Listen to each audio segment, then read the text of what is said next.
The definition of citizen science is public participation and collaboration in scientific research with the aim to increase scientific knowledge.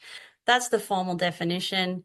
What I like to tell people is you don't need a science degree to contribute to scientific research. I believe that at the heart of everything, everyone is a scientist at heart. That you might not know what that means necessarily because you think you might have to sit in a laboratory or collect samples to be a scientist. No, sharing knowledge about the world around you, that actually fits the definition of being a scientist. And that's why citizen science, I think, is so amazing and can impact the world so rightly. So ACSA is the Australian Citizen Science Association. There are associations on every continent in the world.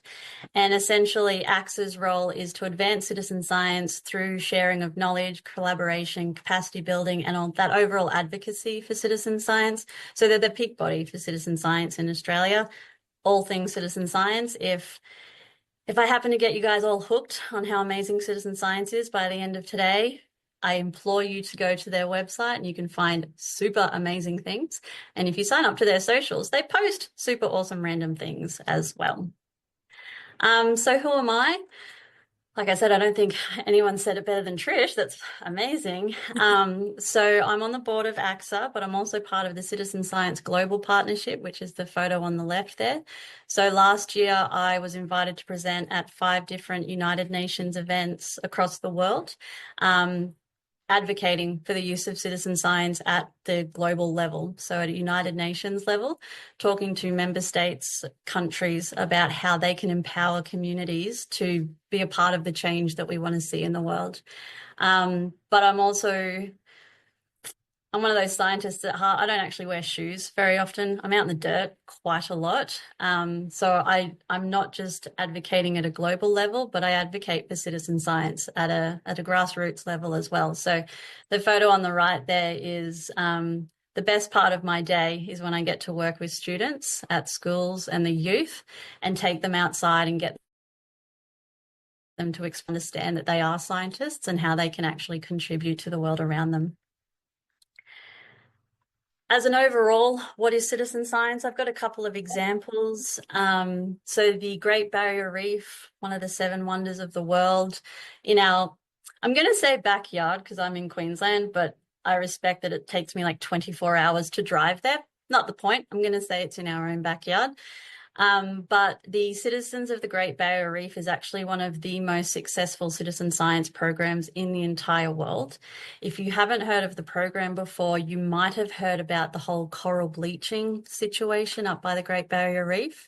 The simple version of the story is scientists were getting aerial photographs of the reef to see how much of it was bleached. And they went, oh my God, it's so bad because it's like 1,000,000% bleached. The citizens, so the actual divers, the snorkelers, the people who were just hanging out in the reef, they're like, actually, if you go literally beneath the surface, there's a lot of color down here and it's not actually that bleached. So the citizens collecting the data on the health of the reef changed the way that scientists look at conservation in the reef, and it's changed the way that we do what we can to help the reef up there. So the citizens that live in and around the Great Barrier Reef, but also the tourists, any of the people who come and visit, they can all actively contribute to saving the reef and one of the awesome wonders of the world. Back home and more on a national level, I say back home because it's literally the Aussie backyard bird count. Again, this is something some of you may have heard of, but you may not have realised that it was linked to citizen science because the term isn't used. But once a year, you might have someone from your government contact you and say, hey, can you on this day just count how many birds you see and let us know?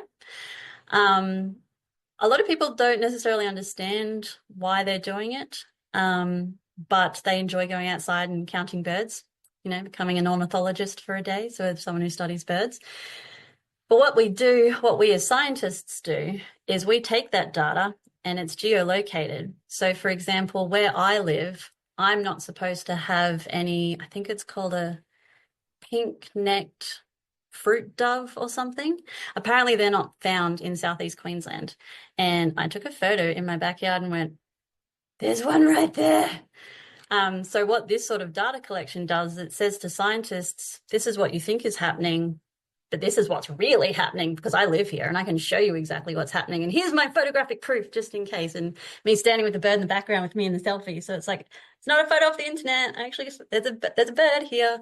So again, from a conservation, but also just a general biodiversity, urban spread, town planning, all of that sort of information.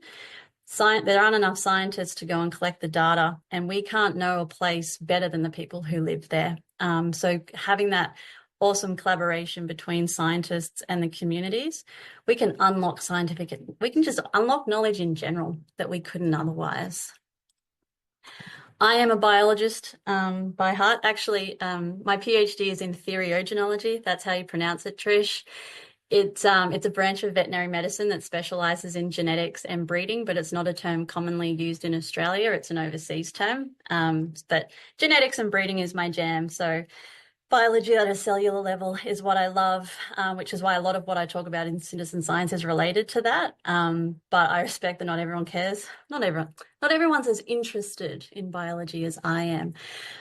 But citizen science expands beyond the natural world and nature and things like that. So there's projects that say track air quality, light pollution, anything and everything about the world around us, and even outer space. There's citizen science projects literally on the moon and on Mars.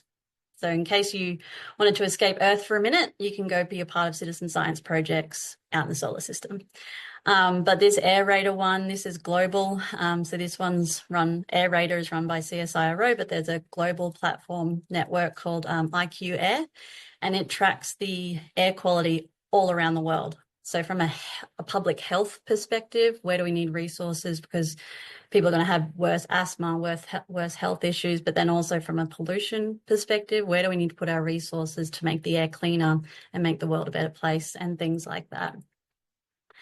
Now, the next 2 slides is literally what I live for, because these moments, they do happen.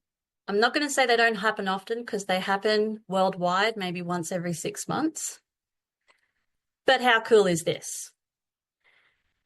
The thing about citizen science, like I said, scientists can't be everywhere. So you might see a bug every single day and go, oh yeah, that's just the bug that lives on my window. There's a small chance that no one's ever seen that bug before. I've got a species of spider at my house that only has 8 documented records worldwide in history. So it's a pretty funky little spider, to the extent that they haven't actually named it yet. Like, it only has a scientific name, but doesn't have a name. So the cool thing about that is that when you discover a new species, you kind of get a say in what the common name is. And so these 4 primary schools in regional South Australia were a part of a citizen science project. They just took a photo of a wasp thinking, oh yeah, we've got these wasps everywhere. And then all the entomologists, so an entomologist is someone who researches insects, went, we don't have any record anywhere in the world of this. This is a new thing. And the students have gone, that's all right then. We just found a new bug. We get to help. Imagine being a kid and growing up like, so when I was 11 years old, I discovered a new species. What did you do? I mean, how cool is that? But it does happen more than once. So this is in my backyard, Beenleigh. So about 10 minutes down the road from my house, the kids at the school there discovered a parasitic wasp, amongst other new insect species. So again, you see these things every single day, and you live in that area, so you think it's normal. It might not be. Well, it might be normal for your region, but it might not be something that people actually know about. And so the best way to get stuff to happen, to create a change in the world, is through knowledge, right? So the more knowledge we have, the more impact we can have. Well, at least that's what I think anyways. So if I haven't already convinced you that citizen science is awesome, I've made some formal dot points for you. It provides public access to science professionals, so people like myself, tools, the projects, so the things that we actually work on. I can tell you the newest highlight on chicken meat research, or the technology that they use to identify illegal fishing out in commercial fishing areas. I've got all that new info. So what citizen science does is, because it's scientists working directly with the communities, we can answer all your awesome and wonderful questions that you might have. It provides opportunities for communities, so people who might otherwise think that they have nothing to do with science, or think, My colleague Kelly is sitting next to me and she's like, I'm not a scientist because I don't have a degree. And she's laughing at me now. You don't need to have a degree to be a scientist. So it creates those opportunities for you to get actual hands-on learning through science with scientists. Specifically for the youth, they gain an insight into what research means in the real world. So those students who discovered a new wasp, they went through the scientific process in real time with real scientists and have a scientific publication with their name on it. If that's not hands-on learning on how to do science, I don't know what is. We cater it to everyone. And that's a really big point for me. And it's one of the things that I stand on my soapbox around the world and spiel is you can be, no matter who you are, where you're from, what your background is, if you think you know nothing about science, you can still contribute. And I'm more than happy to help people realize what that looks like.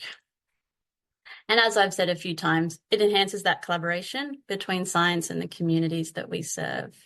So what is a Citizen Science Corner? I'm guessing Dr. Helen Weston is giggling right now because this is a photo of her school library at Loreto College in Brisbane.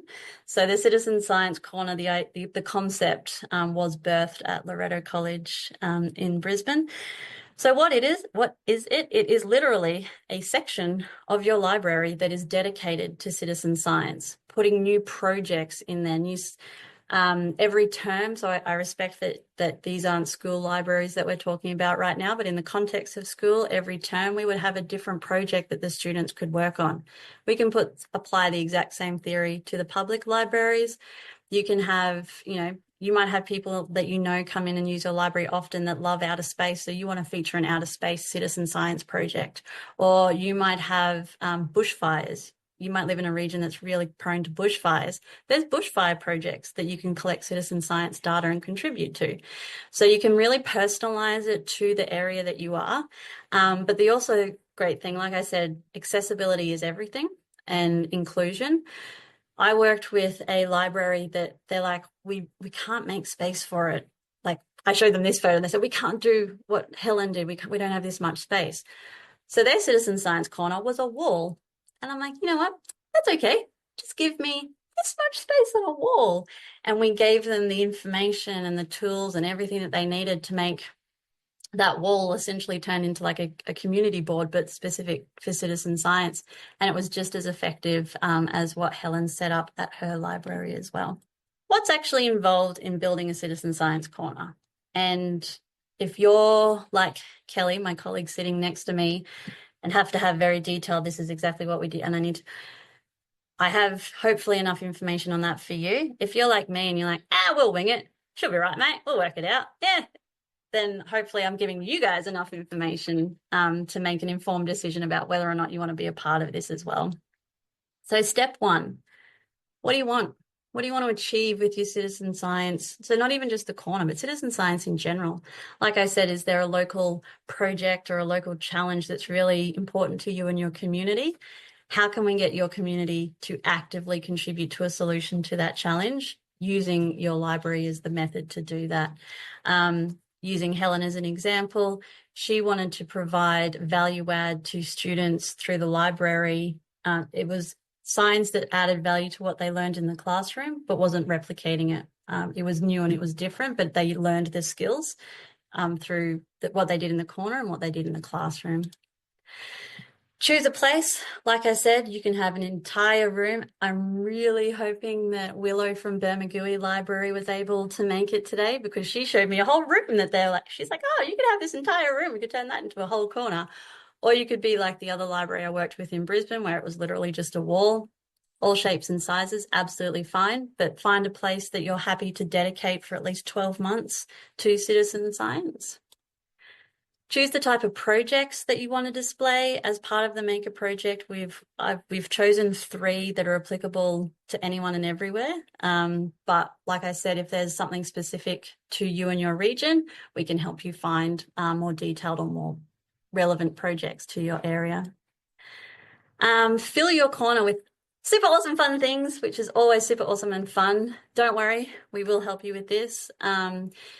in the picture here, you'll see that Helen set up a whiteboard with printed off maps. She's got bookshelves with citizen science related books. In the back corner there's actually 2 laptops that were dedicated. Again, we're all about accessibility. If you have space and resources, awesome, we can give you value add to that. If you have nothing but a wall and no technology, we can still give you enough information and resources and support that you can have a beautiful impact, a beautiful positive impact through citizen science with your community. And then you integrate it into your library programming to promote it. I apologize. I don't know what that means because I've never worked at a library before, but that's why we've got the awesome ALIA team as part of this project, so they can provide that sort of support to you to help you promote your corner. You also, if you want, can get a scientist to run a workshop in your citizen science corner to look, I can't promise that I can give you the scientists working on the projects that are featured in your corner, but I'll try my darndest if that's what you want. If you're after just a scientist in general or a scientist from a specific field, AXA has access to scientists across Australia, but also across the world. So we can help you find someone to present to your community. One of the citizen science corners in Park Ridge in Brisbane, they had a session with the CEO of the United Nations Office of Outer Space Affairs. And that was pretty darn cool because of the internet these days. So we can get people worldwide, depending again on what it is that you want to achieve with your citizen science corner. And then finally, if you're going to be a part of our project, please share all your awesomeness, because I don't have many photos that I can use publicly because they've got people's images and stuff in them. But if you're able to take photos and give us those awesome, cool stories about what's happened in your citizen science corner, share it with us so that we can literally tell the world and create change that way as well. So yes, share the awesomeness. And if you haven't already got it from my eagerness, I would love to help you do that however we can. What goes in the citizen science corner? Like I said, it depends on the space and what you're trying to achieve with it. For the purpose of this Maker project, so the government grant project that we've got, we've actually specifically chosen 3 citizen science boxes or kits, depending on what you want to call it. So SciStarter is an American citizen science organization. They already have their national citizen and community science library network. So part of this project is connecting you with these global networks of citizen science libraries and things like that. These are the 3 kits that SciStarter feature. These were specifically built for libraries by public library staff. So I'm hoping that their application in your library is just as awesome as their application overseas. The Exploring Biodiversity and Measuring Light in the Night, I have actively done in Australian libraries. Mapping mosquitoes, I haven't yet, so I'd super keen to see how that works in actuality.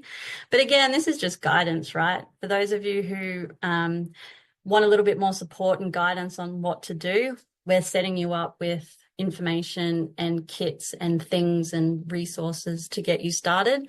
For those of you who might already know what citizen science is and you want to go to the next level, we'll see what we can do to help you with that too.